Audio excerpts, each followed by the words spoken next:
पैसा सब कुछ नहीं खरीद सकता, इसलिए पैसों के लिए अपने परिवार को महत्व देना कम मत कीजिए। पैसा खो देने के बाद फिर से कमाया जा सकता है, लेकिन अपनों को खो देने के बाद उन्हें दोबारा वापस नहीं पाया जा सकता। हमारी आज की कहानी भी यही संदेश देती है। कहानी को आरंभ करने से पहले कृपया मेरे चैनल को सब्सक्राइब कर लें। संजीव का एक छोटा सा परिवार था, जिसमें एक खूबसूरत पत्नी और 2 प्यारे बच्चे थे। उसकी पत्नी और बच्चे हर हाल में खुश थे, लेकिन संजीव उन्हें जिंदगी के सारे ऐशो आराम देना चाहता था और इसके लिए वह प्रतिदिन 16 घंटे से भी अधिक काम किया करता था। दिन भर ऑफिस में काम करने के साथ साथ वह सुबह और शाम पार्ट टाइम जॉब भी किया करता था। वह सुबह सुबह घर से निकल जाता और आधी रात के बाद ही घर लौटता था। बच्चों के लिए उसका चेहरा देखना मुहाल था, क्योंकि सुबह सवेरे उसके घर से निकलते समय बच्चे सोते रहते और देर रात घर में कदम रखने के पहले ही सो चुके होते। हाँ, रविवार को जरूर वह घर पर होता, लेकिन उस दिन भी वह किसी न किसी काम में व्यस्त रहता और उसका समय परिवार के साथ न बीतकर काम करते हुए बीतता। परिवार उसके साथ क्वालिटी टाइम बिताने को बस इंतज़ार करता रह जाता। पत्नी अक्सर उससे कहा करती कि उसे घर में वक्त बिताना चाहिए, बच्चे उसे बहुत मिस करते हैं। उस वक्त वह यही जवाब देता कि ये सब मैं उनके लिए ही तो कर रहा हूँ।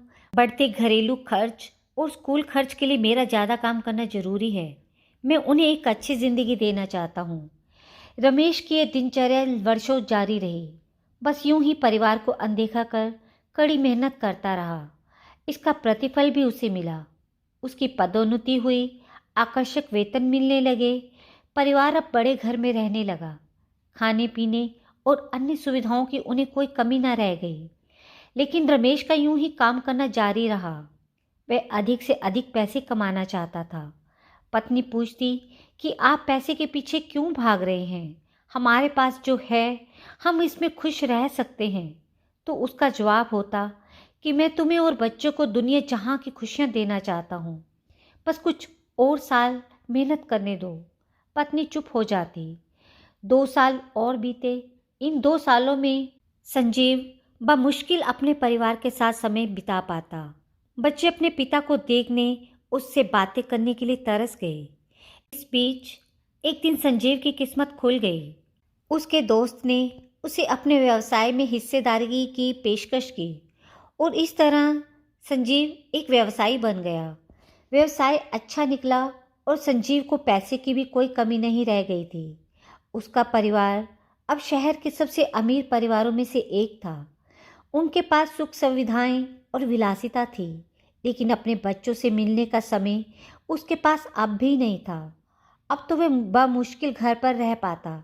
उसका अधिकांश समय शहर से दूर बिजनेस टूर में बीतता।